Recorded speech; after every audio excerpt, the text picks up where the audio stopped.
When that went fully live, that was probably the hardest 2 years of our company. We were basically blacklisted by every green importer in the United States. So getting coffee was incredibly difficult. All right, welcome back to another episode of the Startup Junkies podcast. Thanks for tuning in from however or from wherever you're tuning in to us today. My name is Caleb. I am one of the Startup Junkies, and I'm joined by my Startup Junkie co-host. We've got Jeff. How's it going? Glad to be here. It's a beautiful Monday, beautiful wet Monday in Northwest Arkansas. Daniel, how are you? I'm doing well. How are you doing? Doing great. We are very excited to be joined by today's guest, Jon Allen of Onyx Coffee. Jon, thanks for joining us. Thanks for having me. Appreciate being here. Yeah, I don't have you been on the podcast before? I haven't. No. Okay. I wanted to say you might have been in the past, pre my time at Startup Junkie, but I'm glad we finally got you on. Yeah, no, it's an honor. Took too long. Awesome. Well, Jon, let's start off jumping right in. Tell us, for those poor, unfortunate souls who are unfamiliar with Onyx Coffee, tell us a little bit about what Onyx is. Yeah, so we are, at our core, we are a coffee roaster for the coffee industry itself. And that manifests itself in a lot of different facets. But at our heart, we are an industry-based coffee company. So we are sort of coffee for coffee professionals. And that has obviously spilled out into the broader public. But that's our goal and aim. And has been our foundation from the beginning. So that looks like we sort of call ourselves the Switzerland of the coffee industry. So we import and export for ourselves, but we also sell coffee to other roasters that many might think are competitors, but actually are partners with us. We do coffee shop distribution. We do a lot of social projects abroad at Origin, but we're a coffee roaster and operate a few cafes here in Northwest Arkansas. So when you say coffee roaster for the coffee industry, elaborate on that a little bit in regards to, I would assume that means, folks that are in the industry have an elevated palate when it comes to their coffee. Yeah, it can come across that way for sure. I mean, we are like what would be classified like high-end specialty coffee. So that tends to lean itself towards those that are excited about it. Although that's really, specialty is becoming pop culture, which has been our goal for a long time. So that's starting to change. But yeah, you could say specific flavor profiles and varieties that we focus on. And then from a business side, that really started as, we were a business-to-business roaster first before we were looking at D2C or other avenues. We were really focused on roasting for, the best shops in the world. Like that's been a goal for us, is to put our coffee in the hands of people that are talented, sometimes much more talented than we are, and let them work with it. We kind of, internally, we talk about how we make what we think is the greatest paint in the world, and then we put it in a lot of artists' hands, and then we let them run with it, and we like to learn from it. So our goal is to put it in beverage creators' hands and give them the best ingredients possible. Talk about the origin story. I mean, you didn't just decide one day to get into this business. Talk about the run-up to the creation of Onyx and how all that worked. Yeah, well, my partner, who's also my wife, and that's a whole nother story. We were both baristas in high school, have basically worked in every facet of the coffee industry from baristas to management to roasting, procurement, all those things. So we grew up working in the local Arcega shops here. And then as that became more serious, I left and studied micro roasting and started a private label roastery called Onyx Coffee Roasters, which we still run to this day. In the meantime, she was finishing her master's in creative writing at the U of A here and managing sort of the Arcega's operations of cafes. and we sort of came to the conclusion that this was probably a pretty good idea to like continue to pursue. And so we started purchasing a few cafes. I had been roasting on the side in a private label sense, partly because I didn't know what I was doing and I didn't want to put our name on it. And so Anonymous really gave us the freedom to really make a lot of mistakes and explore what our voice was in coffee. And I did that for about 4 years, learning how to import, spending a lot of time in Central South America and East Africa, kind of learning that side of coffee and roasting a lot of really bad coffee.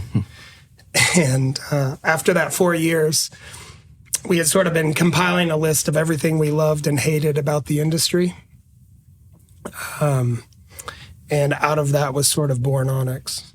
Gotcha. And you've done, I mean, there's many novel things you've done, award-winning and all that, but there was some very particular things you did in pricing transparency that I think are interesting, that maybe created ripples throughout the industry. Talk a little bit about that.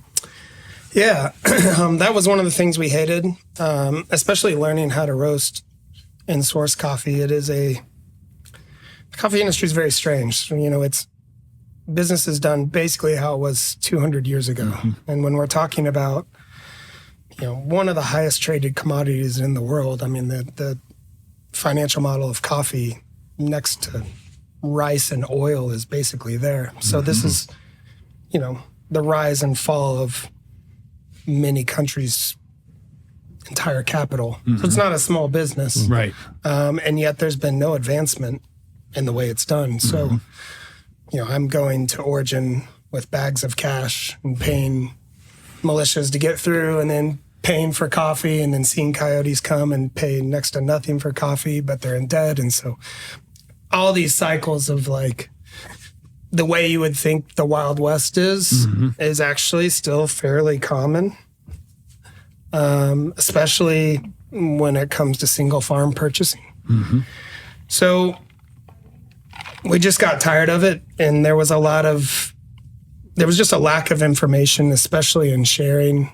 I was sort of that really annoying, shameless guy that was calling every coffee roaster and importer, asking them questions, and basically being told everything was proprietary. And so we just decided that instead of following that model, that we would start to publish, everything. Every transaction, Andre and I's salaries, how the business did, what it took to get coffee from Ethiopia to the United States. Right. Like, whatever it was, we just started writing it out, publishing it out, and sort of just putting it out there. Again, with the idea that like our audience and our passions were the coffee industry, and these are the things we thought baristas and professionals would care about, which it did. It resonated really well. However, it definitely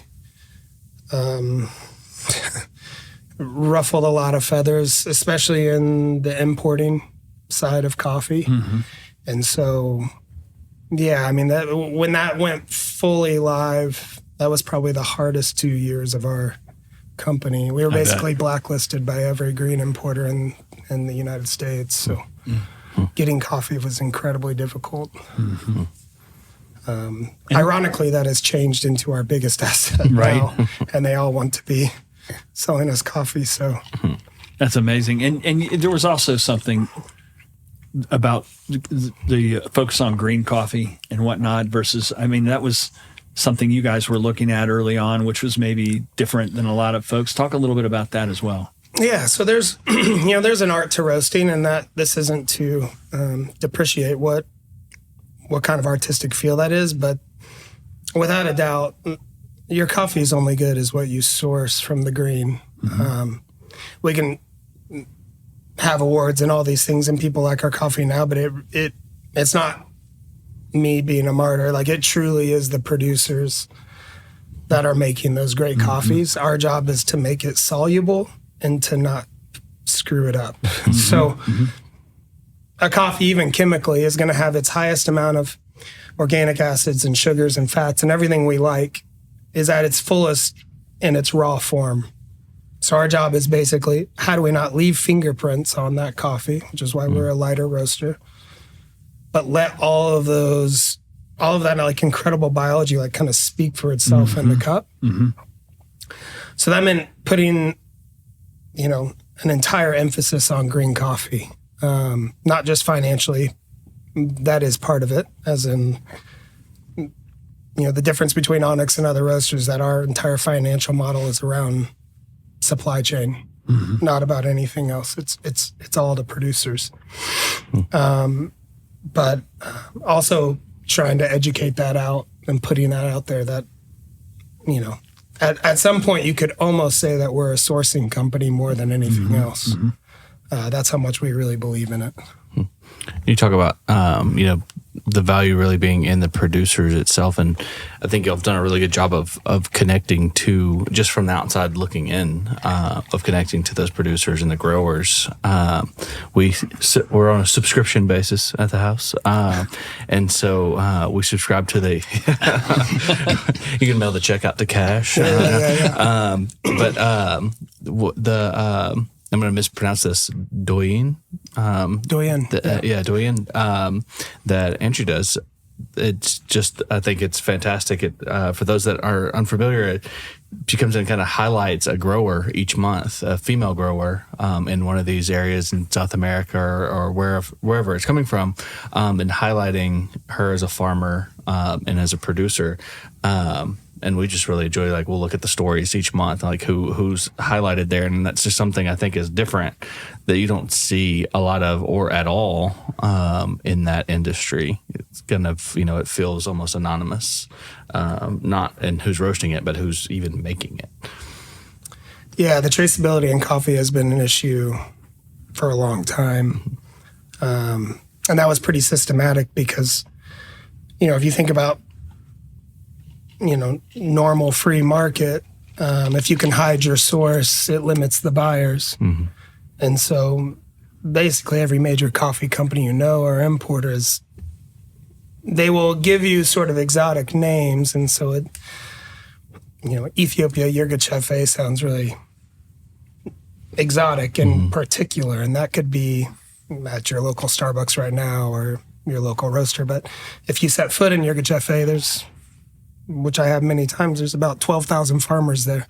So there's not a lot of traceability there. And it's not really anyone's fault in that, how are we expected to know the geography of a product that we don't grow personally? So we don't understand the supply chain there. But it removes the face, and then it removes the responsibility, and then the accountability, and then ultimately there's no diverse buying group, which drives the price down for the producer. So that traceability becomes more than just some stupid hipster virtue signaling. It actually becomes a free market for the producer to get out there. And that's incredibly important for the longevity especially. And everything you've done is well beyond that whole notion of fair trade that played, right? I mean, I don't even hear people talking about that anymore. Yeah. I mean... This is the part where I said, "Don't get me canceled." Oh, that's all right. Fair trade and Onyx have an interesting history. We are in conversation with them all the time, and close with some of the individuals work there. But we think it's a broken model, and has been for a very long time. It is not a bad model, and there's a difference. The commodity market is a bad model. Fair trade has set a floor to what can be paid, and that is a great stepping stone towards something good. But to assume it's the end-all be-all, or that your ethical responsibility is done because you purchase fair trade, is it's just falling for marketing at that point. So the fair trade minimum right now is $1.80 a pound for coffee. That's paid to the producer. And we could get into the differentials, but that's the simple math of it. As of right now, last documentation we did, with the university doing a study on growing coffee in Colombia. It costs about $1.88 a pound to grow a single pound of coffee. So right now, fair trade in Colombia, you're at a loss of 8 cents a pound. Wow. Well, it definitely seems like you're passionate about the coffee industry as a whole. I was doing some research, went to your website, and I saw that you guys did consulting. How does a coffee roaster get into consulting? I don't know. Isn't consulting one of those like fake jobs that everyone does? Yeah, it's like, what is consulting? so. What is consulting anyway? No, we do quite a bit of it. I mentioned earlier in the beginning that we're sort of the Switzerland. So we train other coffee roasters. I have a history in like interior design and architecture, and so I build out a lot of cafes for other people. So we design a lot of cafes for people, especially as we continue to work on workflow and nuance, and there's new technology that comes out with equipment, and so we do a lot of design work. Menu building, we have an entire coffee school and a team of educators, so we have 2 guys that are on the road all the time, flying around training cafes, how to extract espresso better, brew, pull off their business. So again, it's sort of like any facet of the industry that you can imagine within high-end specialty coffee. We try to like have our hand in the pot somewhere. Yeah. Yeah. And you keep saying specialty coffee. I'm like a black coffee out of the Keurig type of guy. If there was someone like me who's going to your website trying to find out what coffee's best for them, where would they start?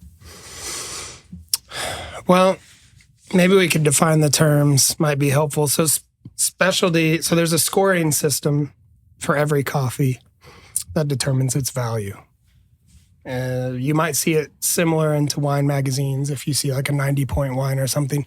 The difference between coffee and wine is that coffee is more objective and wine has long been corrupted with subjectivity and marketing. So coffee's score actually relates to its price sold. So in wine, it's easy to go to a store and see a 92-point wine for $18 a bottle and also see a 92-point wine for $2,000 a bottle. It doesn't really work that way in coffee. So it's priced on a scale. So anything below an 80 points is considered commodity coffee. Okay. Anything above an 80 is considered specialty. And then Onyx buys 86 and above coffee, which is termed as high-end specialty. So that's sort of the way that starts. As far as like if you're new to it, I mean, black coffee is great. We would prefer that as well. The Keurig, we should have a conversation about, for a lot of reasons.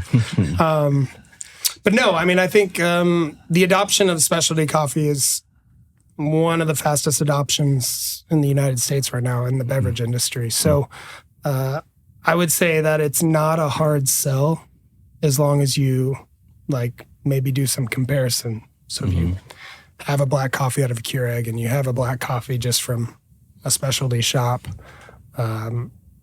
it's not really, I mean, there can be some subjectivity to it, but for the most part, we all like sweetness and complexity, whether we want to admit it or not. So it's pretty hard to not be converted. Yeah. We're also we're like the only legal drug dealer, which really helps. Yeah. Yeah. Well, I can definitely attest to the fact that there is really no comparison because I wasn't much of a coffee drinker until it was really just kind of pointed out. It's like, no, you're just drinking crap coffee. Like 9 times out of 10, people are just like anti-coffee. They're drinking crap coffee. It's like you get somebody drinking good coffee for long enough, they can be converted, I would say. So I can attest to that because I was one of those individuals. Yeah. You know, you think about the last 100 years, our parents, our grandparents grew up drinking Folgers, Maxwell House, Schlitz beer, Tuborg. I mean, they used to say it's an acquired taste, and it's nobody really acquires a taste for shit, right? Yeah. I mean, it's terrible stuff. So, it's the rise of craft beer, the rise of craft spirits, the rise of better coffee. It's good to see. Yeah. Yeah, it's amazing. The audience is getting much younger, and also from an international standpoint, it really is the fastest growing beverage. The conversion of tea drinking cultures to coffee is the fastest growing specialty coffee What do you attribute that industry to? that there Why is. are we getting a transfer from tea to coffee? That's interesting. Yeah, I think. I mean, I have my personal opinions. There's a couple of things. One, the trend of coffee, I think, can get a little more complex, and it's also, I think, a way that like a younger audience can sort of, rebel against the initial culture. Mm-hmm. But two, I think there's a monetary value. I mean, China alone is creating the most insane amount of subsidies for growers to grow coffee in China and to produce coffee in China. So they're pushing for adoption. There's also a lot of studies on productivity and such with coffee, so there's probably a bit of the caffeine issue that's pushing into that. And I think the culture as a whole, the idea that the way extraction works and the art form of it really fits with a lot of what I would say like incredible, meticulous cooking culture. And so you see South Korea and Japan, their adoption into coffee has been unbelievable and honestly brews some of the best coffee in the world. The interesting about coffee is that whoever does it for the least amount of time, as in like whatever culture tends to adopt it, does it the best. So it flies in the face of basically every other culinary art where, the French, their cooking's amazing because they're one of the first and it's like incredible. Or pick your ethnic food, it's incredible. With coffee, the United States was amazing. And then Australia became sort of the best at coffee. And then it's gone to really Korea, Japan, Taiwan. Now it's going to the Middle East. So the UAE has the most amazing shops. And it's like, because you leave all your preconceived notions behind on this traditional Italian coffee. That's the irony is Italy's coffee scene is basically the worst in the world. Really? So it's just awful. I mean, they're importing the same coffee they imported. Just to your point, like you acquire Folgers taste, so you only want Folgers. Well, if you import the worst coffee in the world for the last 500 years, it's hard to change. Yeah, understood. You're not having to go up against any sort of like, those kind of prejudices towards coffee, the junk coffee or whatever. You just start fresh. And so start fresh with something good. Makes a lot of sense. How does, as you've seen the rise of coffee ventures, coffee culture here in Arkansas, you've got large players like Westrock that have come to pass. How does it all fit together? Sort of the ecosystem in terms of positioning. You've described where you are. How does a player like Westrock do what they do? Talk about that a little bit, to the extent you're comfortable doing that. Sure. Nothing to get you canceled. So. No. We got a lot of respect for Westrock and Seven Brew and like some of the big players that are now putting, I think, our state on the map for like large scale roasting. It's amazing. And honestly, it drives more attention to the state for beverages in general, which is from a top line narrative is great. And they are needed. Like there's an immaturity, I would say, in specialty to look down upon roasters that do large scale like that. And that's just an ignorance and not understanding that like not everyone can grow amazing coffee. Even the farms we visit, when we're cupping 60 or 70 microlots from one farm, we'll probably only purchase 5. And for that farm to be profitable, he needs to sell all of his coffee or she, and it's the entire range from a 70 point to a 92 point. So it's in our best interest and in everyone's best interest that there is a wide diversity in quality of coffee that is being pushed out. So, we may poke fun at Keurig or something, but it is very healthy for there to be a diverse amount of coffee in terms of grades. So for someone like Westrock that's roasting millions of pounds and like pushing that all around is an incredible feat in scaling and in efficiency. And like, I find those things fascinating. Like I would love to learn from those as well. It seems like in what you do, you almost have to be a bit of an anthropologist in some ways, in that you're traveling around, you get immersed in the cultures, you try to understand the cultures. Give us a story or two of the most obscure, interesting coffees you've found along the way, and something that would be, I mean, in some ways, you're a world explorer, right? Because you've got to go to all these places that not a lot of people have been. Talk a little bit about some of those stories. Oh, man. There's a lot. I mean, from the coffee side, it would get really nerdy about random varieties. Go full on nerd. Go full on nerdy. We got a nerdy. I don't even know how we got a nerdy worldwide audience here. Make it good for audio to understand. I mean, so Ethiopia is really interesting in that it's the birthplace of coffee, and it's grown naturally all over, and there's so many different varieties in Ethiopia. And by that, I mean different strains of Arabica coffee that have widely different flavor profiles. I mean, we're familiar with, I don't know, if I just said like apples, you might have an idea in your mind. But if I said Granny Smith versus Gala, like all of a sudden the Granny Smith is high in malic acid and in phosphoric acid, and it's really tart. And the Gala has a lot more sugar content and a little bit of acetic acid. So it's like you get all these little things in there, and you can really tell the difference. With coffee, it's the same, only like on steroids. Coffee has more volatiles in the coffee cherry than basically any other fruit. And so we're talking about a wide variety of flavor profiles. And in Ethiopia, they're so natural and so hyper regional that every village actually has its own sort of species variety, unless they've cultivated from seed from somewhere else. So they basically just stopped categorizing them because there's thousands and thousands of them. So you might see a generic term that says heirloom variety from Ethiopia, but really heirloom variety from this village is actually completely different than from this other village. Interesting. And they take a lot of pride because they're the only ones with that. So that's one interesting aspect. I mean, I don't know, usually the stories people like that are like I don't know. I mean, you see a lot when you travel through there because there's a lot of political unrest and a lot of regime changes. And so the way you buy coffee, I mean, the way we buy coffee today in Ethiopia is probably not the way we're going to buy it next year.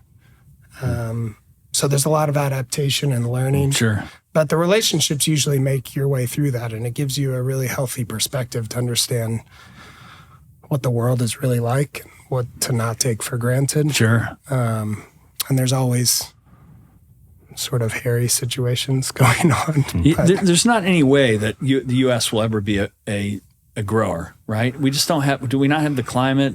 We don't have the climate for it anywhere in the U.S., do we? Yeah, I mean Hawaii and Jamaica grow coffee, and then there's a few places in California that are doing it. Really? But it's incredibly expensive out of California, even just to do it. I mean, it's more of a flex, I think, from a farming standpoint than a real. We buy one farm out of California every year. It's ironically owned by the Jason Mraz, that musician. He's a coffee producer, which is funny. And it's a pretty nice coffee, to be honest. But outside of that, no, it'll never be like, well, I don't want to say no. As of right now, it would be very cost prohibitive. So Hawaii's got the geography and the volcanic soil and all the things that you could expect that kind of lends itself to that. That's right, and the history there, and even, and they've been very smart. Both Hawaii and Jamaica have been incredible at branding their coffee to fetch a really high price, which I think is really commendable of the farmers. They sort of banded together and created a brand for that. Kona and Jamaican Blue Mountain, while technically don't cup as well as your average Kenya coffee, command a price like it's a geisha, and I have a lot of respect for that. Right. Yeah, that's interesting. Yeah. Brand development, right? The way they're able to sell it. We mentioned earlier about kind of the background in interior design, how you kind of using that in a consulting role to consult with coffee shops and things of that nature. I'd be interested to hear you speak to kind of the mission, plan, vision for coffee shops across Northwest Arkansas and what that might look like moving forward. For our own shops? Yeah, so we have sort of a design narrative that we try to pull off, and I guess a strategic placement for each shop, because now that our model continues to evolve, I mean, brick and mortar, coffee shops or cafes are not really our business model. I mean, they are a portion of it, but they're really to build our base at home, not something we're looking to scale or 10x the way I would say most coffee companies our size do. That means we want to be really strategic when we build a shop. So we're very slow in the way we grow. And we're looking for specific places to put those. And until those open up, we tend to not do anything.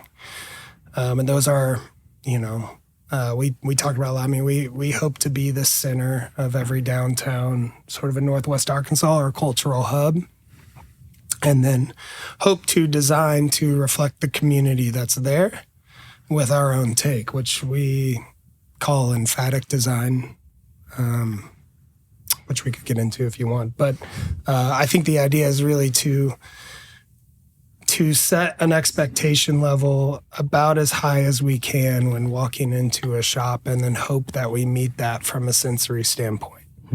So that is a committed memory of a good coffee. I mean, it's great when you go into a hole in the wall and you have a great food experience and it outdoes it, and that's something to be proud of. But when you go in with incredible expectations and it's still met, that's when something special happens.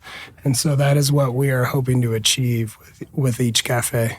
But no vision of building those outside of Northwest Arkansas?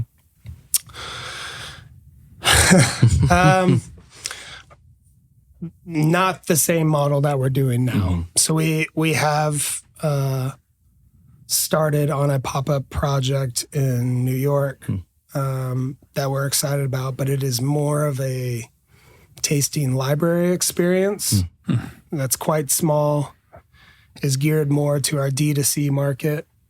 It will make drinks similar to a cafe model, but it is more there to touch, feel, taste, get an understanding of what we're making. Think sort of an Apple store. Maybe you walk out with a computer, but for the most part, you're going to look at it and then you're going to order online. We're going to test that model in coffee. We think that might be the future for us. Building fans outside the... You've got the Bionic deal, the robot at the airport. What's the thinking behind that? Boredom. No. Just because you could, right? Yeah. I mean, we like all the aspects of the industry. So I think robotics in coffee is super interesting.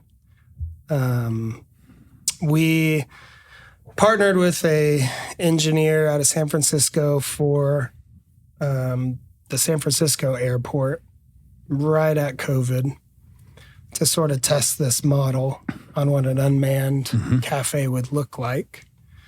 And it still operates in SFO, but it's been operating there for about 3 years and doing quite well. And so, yeah, we're still in a beta phase even now. Like it's either the most amazing thing or it'll be the shittiest experience you've ever had. And we know that.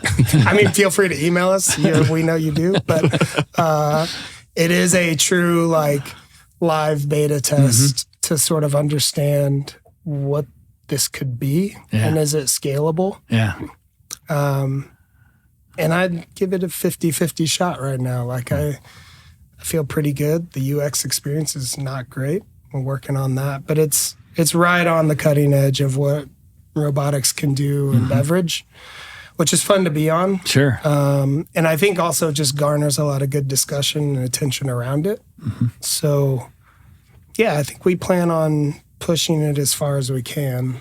Just get the celebrity AI human to actually be the interface at the Bionic Coffee Creator, and you'll be all set, right? Well, Matthew McConaughey won't return our calls. I would love his voice to be serving lattes. Be very soothing, wouldn't it? Yeah, that's what Start I off think. with, It's like all a very right, all right, comforting. all right. That's right. Here's your coffee. We're working on it. Well, when That's he hears cool. this, he's going to call you back. Exactly. Yeah, I'm sure he will. Oh, well, I guess our land the plane question that we ask all of our guests is if they had the opportunity to go back in time, in the early days or as you were starting this venture, with all the accumulated knowledge that you have now, what advice would you give your younger self? Oh, you probably should have prepped me with this. Everybody gets the same amount of prep. Yeah, exactly. I see that. Quick jab. I think maybe just to stay the course with, I don't know, it probably sounds generic, but to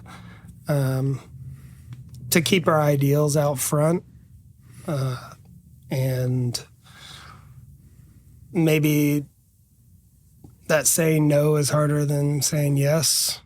I know that has been a struggle for us as we like to grow or aggressive, and we have really tried to not put our foot on the gas.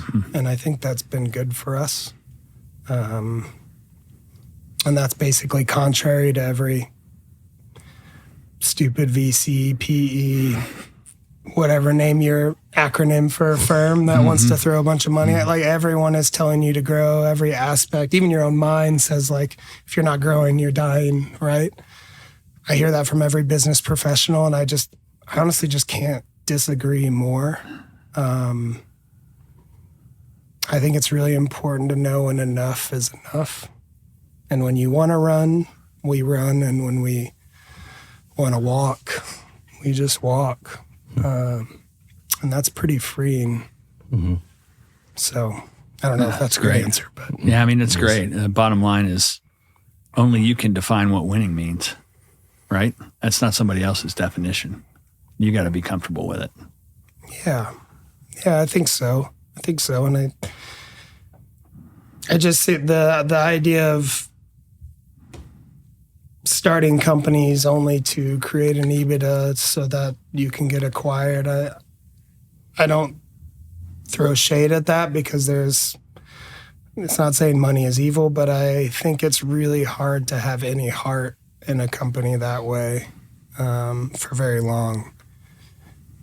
And there's a lot of pressure to do that. As we mentioned, we work with a lot of roasters and a lot of coffee companies, and that is sort of the number one goal. And having a high-end roaster in your private equity portfolio is basically the most popular acquisition there is right now. So Interesting. Everyone wants a stupid roaster. And so I think, holding out and understanding your value is important. Yeah, it's better to run on a treadmill that you design rather than somebody else's. That's for sure. Because once you're on that treadmill, they decide how fast you go and when you stop. Yeah. It's good. Great advice. Where can our audience find out more about Onyx, yourself? What's the best way for them to learn more? Yeah, so if you go to onyxcoffeelab.com, that's our main website, and there's a lot of information on there from coffee, tea, chocolate, agronomy, brew guides, take your pick. Awesome. Yeah. Thanks for coming on. Thanks for That's having great me. having you. Great conversation. Appreciate you guys.